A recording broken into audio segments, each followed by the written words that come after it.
네, 일요일인 어제 국회에서는 이상민 행안부 장관 해임 건의안이 국민의힘이 불참한 가운데 처리됐습니다. 민주당은 제대로 된 진상규명을 위한 거다 이런 입장이지만 국민의힘은 결국 이재명 대표를 지키기 위한 책략이라면서 비판하고 있는데요. 이재명 대표 사법 리스크에 대해서는 민주당 내에서도 우려의 목소리가 이어지고 있습니다. 자, 오늘 YTN 뉴스라이더 정치권 이슈 더불어민주당 조응천 의원과 함께 얘기해 보겠습니다. 의원님 안녕하세요. 예, 안녕하세요. 예, 오랜만에 뵙겠습니다. 네. 예. 자, 어제 상황에 대해서 얘기 먼저 해볼게요. 일단 국민의힘에서는 이상민 행안부 장관 해임 건의안을 민주당을 중심으로 해서 여당이 불참한 가운데 처리한 걸 두고 이재명 대표 논란에 대한 관심을 분산시키려는 거다. 예, 이런 식으로 비판하고 있습니다. 이 비판에 대해서는 좀 어떻게 들으셨어요? 요즘 여당이 하는 그 대응을 보면 딱 두 가지입니다. 민주당은 방탄 정당이다. 그다음에 거대 야당이 힘자랑하고 있다. 예. 딱 요 두 가지를 벗어나지 않습니다. 그러니까 어제 그 해임 건의안 처리를 한 것도 또 방탄을 위한 거다라는 거죠. 예. 한번 생각을 해보십시오.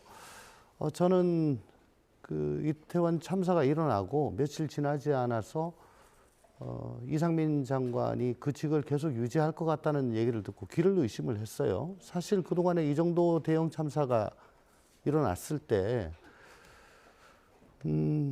주무장관이 더군다나 뭐 재난안전관리의 총책임자 아닙니까?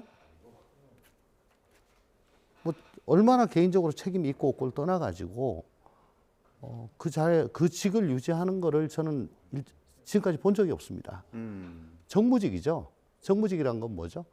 정무적 책임을 진다는 거죠.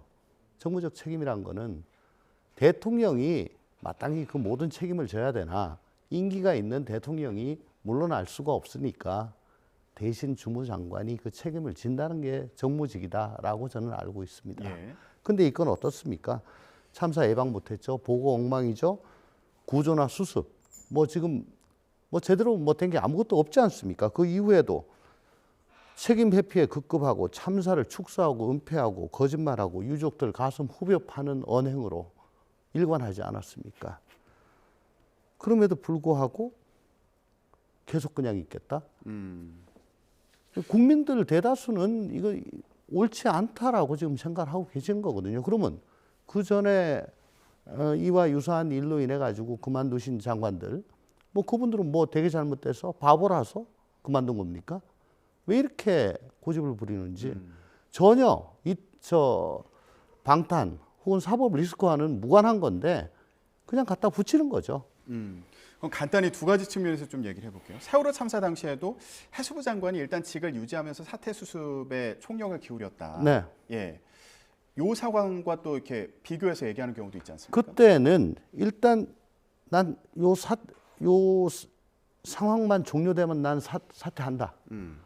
라고 하면서 팽목항에 가서 계속 그 유족들과 같이 숙식을 같이 하면서 유족들을 어루만지고 팽목항에서 상황이 어느 정도 그만뒀을 때 이재용 장관이 사퇴하신 걸로 전 그렇게 기억을 해요. 예. 그러니까 난 사퇴한다. 그런 입장 표명이라도 일단 필요하다. 그렇죠. 예. 그럼 이건 어떻습니까?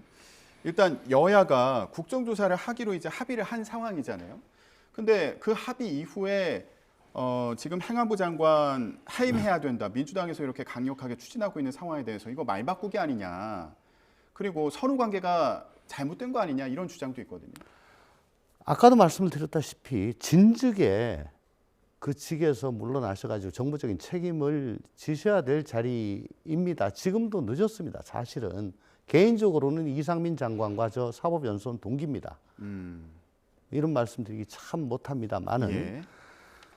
근데 지금 어떤 일이 생겼냐면 11월 24일 날 국회 본회의에서 국정조사 특위를 가동하기로 하고 지금 예비조사 기간이거든요. 벌써 3분의 1 넘어가지고 이제 절반까지 지금 가고 있습니다. 45일 조사 기간 중에.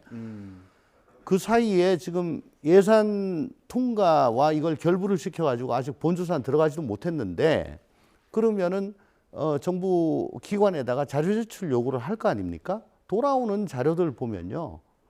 이건 뭐 성의 없기가 이를 데가 없어요. 이게 무슨 자료냐?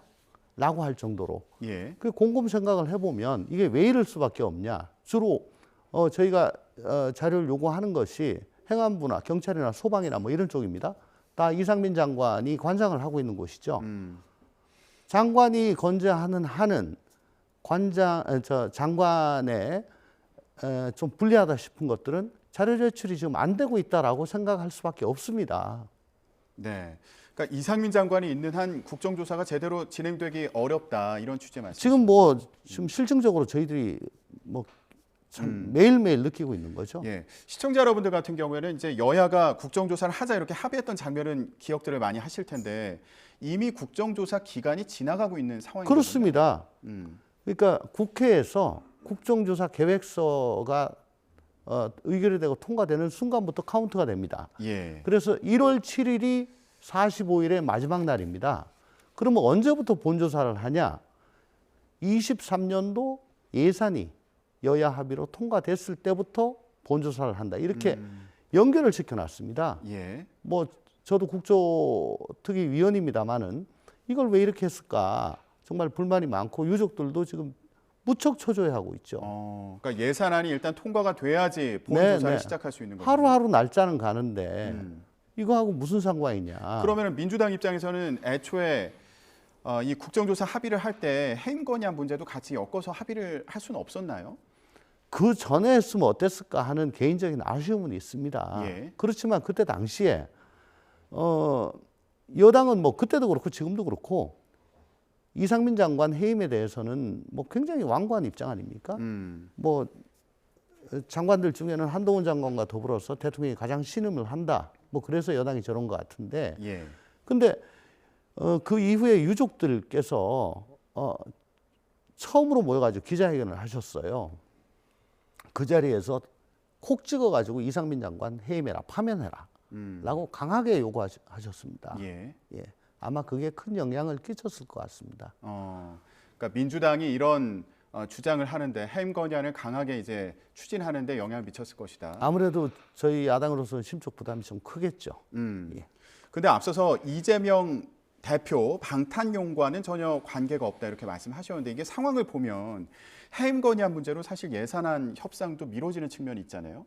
그러다 보니까 결국에 이제 예산안 처리를 위한 임시국회를 열어야 되는 그런 상황이 됐는데 그러다 보니까 이게 결국에 임시국회를 또 열어서 회기를 이어가면서 혹시 12월 중에 이재명 대표가 이제 소환 요구를 받을 수도 있고 이거를 이제 불응할 시에 체포 동의안 그 요청이 올 수도 있는 상황인데 이런 거 다 막으려고 그러는 거 아니냐? 가만히 생각해 보세요. 해임 건의안하고 예산하고 혹은 국정조사하고 이게 왜 연계가 돼야 됩니까? 대통령께서 애지중지한다는 거 외에는 아무 연결된 이유가 없는 거죠. 그리고 임시국회 말씀하셨는데 정기국회 끝난 직후에 꽃장 연달아 가지고 계속 임시국회가 있어 왔습니다. 왜냐하면은 정기국회 기간 동안 처리하지 못한 안건들이 계속 있어 왔어요. 그래서 제 기억에는 정기국회 끝나자마자 임시국회 하지 않은 경우를 본 적이 없습니다. 작년은 대선 앞두고 선거법 때문에, 재작년에는 중대재해처벌법 때문에, 최근 3년 동안만 봐도 그 다음 날 연이어서 계속되어 왔습니다. 예. 이건 괜히 또 방탄 이미지, 민주당은 방탄 정당. 예. 그 프레임 더 씌우기죠. 임시국회를 이제 요청한 것이 그런 의도성이 있는 것이 전혀 아니다. 그런 말씀이신 거잖아요. 이전에도 정기국회 끝나면은 계속 임시국회를 해왔던 거다. 네네. 방탄용이 아니다. 매년 해왔죠. 예. 그리고 예산 협상 초반부터 정부 여당 쪽에서는 준예산 얘기가 나왔습니다. 그러니까 그만큼 예산 협상에 말하자면은 열의가 없었던 거죠. 근데 민주당에서도 이재명 대표가 지금 감액만 한 그 수정안을 민주당 단독으로 처리할 가능성에 대해서도 언급하고 있잖아요. 이 입장에 대해서는 어떻게 보세요? 지금 이제 아마 법인세에 막혀가지고 끝에 꼭지를 못 따고 합의를 못 하고 있는 것 같은데요. 지금 이 상태에서 그냥 가면 이제 정부 원안이 지금 상정이 된 상태거든요. 정부 원안 그대로 이걸 의결을 시켜줄 수는 없는 거고 그렇다면은 우리는 증액할 권한은 없고 감액할 권한밖에 없기 때문에 예. 감액이라도 하자라고 하는데 제 개인적인 생각입니다. 개인적인 생각을 말씀을 드리자면 의장께서 법인세 22%를 중재안을 받아라. 다만 시행을 2년 유예하자라고 중재안을 내놓으셨다고 해요. 법인세 완화하는 방안을 받되 이제 시행 시기를 늦추는 것으로. 예, 2년. 그게 어떤 의미냐? 2년 후에는 총선이 있습니다. 총선 이후에 이제 그 시행이 되는 거죠. 즉 2년 후에 있을 총선에서 누가 승리하느냐? 그 승리하는 쪽이 이걸 정해라. 지금 정하지 말고 일단은 25%로 가되 예. 총선 결과에 따라 가지고 정하면 될 거 아니냐라고 이건 뒤집어서 말할 수가 있는 거죠. 예. 그렇다면 이거는 뭐 못 받을 바는 없다고 저는 생각을 합니다. 결국에 지금 예산안 처리 문제가 법인세를 완화하는 문제와 엮여 있는 건데. 그게 예. 지금 가장 첨예하게 대립하는 예. 것이죠. 의장의 국회의장의 중재안을 받을 가능성에 대해서도 이제 언급을. 아니, 그러니까 제 개인적인 의견. 개인적인 의견으로는 알겠습니다. 어차피 이게 총선 결과에 따라서 22냐 25냐라고 할 수밖에 없다. 그럼 그건 우리가 받든 안 받든 그렇게 될 겁니다. 예. 네. 자, 여야 이제 원내대표 간의 협상이 계속 이어질 텐데 이 법인세 문제에 대해서 어떤 합의점을 찾을지 이제 지켜보기로 하고요. 저희가 계속 지금 상황이 결국에는 이재명 대표 지키기와 연관되어 있는 것이 아니냐 이런 얘기를 계속 하고 있는데 그런 이제 여권의 주장에 대해서 얘기를 하고 있는데요. 근데 지금 대장동 관련된 이 재판 상황을 보면 12월에 이재명 대표 소환 요구하는 거 아닌가 이런 전망도 나오고 있고요. 그리고 출석을 안 하면 체포동의안 보낼 가능성에 대해서도 언급을 하는 경우가 있는데 의원님 전망은 어떠세요? 아직 저 정진상 실장 전 실장에 대한 공소장을 제가 직접 보진 못했습니다. 다만 언론에 보도된 걸로 보면은 이 대표와 정 실장이 뭐 공모했다 직접적으로 얘기한 부분은 없고 정치적 동지다 뭐 이렇게 돼 있다고 그래요. 그런 걸로 봐서는 공모 부분에 대해 가지고 아직 명확하게 입증을 못했다라고 저는 추측이 됩니다. 예. 그렇다면은 그 부분 공모 관계는 정진상, 김용 뭐 이분들 진술이 결정적일 건데 예. 아마 태도 변화는 없을 것 같고 그러면 이제 나머지 다른 증거들로 이걸 보완을 해야 될 거 아니에요? 예. 그 작업이 뭐 검찰이 지금도 하고 있을 건데요. 말하자면 직진하는 게 아니고 우회를 하는 거기 때문에 뭐 성공을 한다고 해도 시간이 굉장히 걸릴 겁니다. 그래서 12월 달 안에 뭐 소환할 정도로 수사가 진척될까 예. 하는 그런 생각이 있습니다. 그렇습니까? 그러면 네. 12월 중에 소환 요청을 하거나 뭐 체포동의안이 국회로 온다거나 이럴 가능성에 대해서는 좀 이게 시간이 걸릴 것으로 보인다. 네네네. 예. 공소장으로 봐서는 그렇습니다. 근데 남욱 변호사가 지금 재판에서 계속 증언을 하고 있는 상황이잖아요. 이제 이재명 대표의 연관성에 대해서 이제 가능성을 언급하고 있는 그런 상황인데 최근에 언급한 것 중에 이런 얘기가 있었습니다. 대장동 이제 지분 그 428억을 추후에 나눠 갖기로 했다. 이런 주장도 하고 있는 상황인데 이 관련 자료가 이낙연 전 대표 측의 윤영찬 의원에게 전달된 것으로 안다 이런 주장을 하기도 해서요. 이후에 윤영찬 의원에 대해서 이재명 대표 지지자들의 공세가 이제 심한 것으로 네. 전해지고 있습니다. 예, 어느 정도인지 좀 들으셨어요? 뭐 폭탄이 쏟아졌다고는 들었는데 뭐 그렇다고 뭐 얼마나 쏟아졌어 뭐 그렇게 묻기는 못하고요. 예, 뭐 반개혁파 이낙연 일당을 모두 출당시켜라. 뭐 그런 청원 게시판도 올라왔다. 그렇습니다. 예. 뭐 카드 뉴스를 만들었다. 그래서 예. 뭐 예. 남욱의 법정 증언, 수박들 초토화 뭐 이런 용어가 또 있었다고. 이제 네. 수박이라는 용어가 이제 겉과 속이 다르다라는 취지로 이제 예, 제가 대한민국 대표 수박이라고 그러죠. 이재명 대표 이제 지지층에서 그렇게 사용을 하고 있는 그런 용어인데 이원욱 의원님 같은 경우는 그런 얘기를 했더라고요. 이재명 대표를 향해서요. 이거 지지자들 그러니까 이른바 개딸들이 윤영찬 의원 이렇게 공격하는 게 정상적이냐 좀 중재를 해라 이런 취지로도 들리는데 이재명 대표가 좀 반응이 있습니까?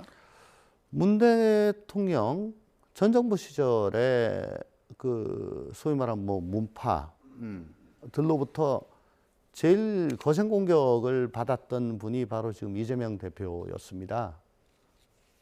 그때 이재명 대표가 뭐라 그랬냐. 욕설 문자 폭탄 보내는 사람들 차단하니까 차단하고 예. 그 중에서 거의 뭐 욕설 욕두 문자 보내는 사람들 고발 좀 하고 하면은 더 이상 안 온다.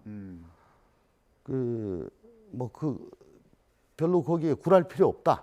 이렇게 말을 하던 분이에요. 예.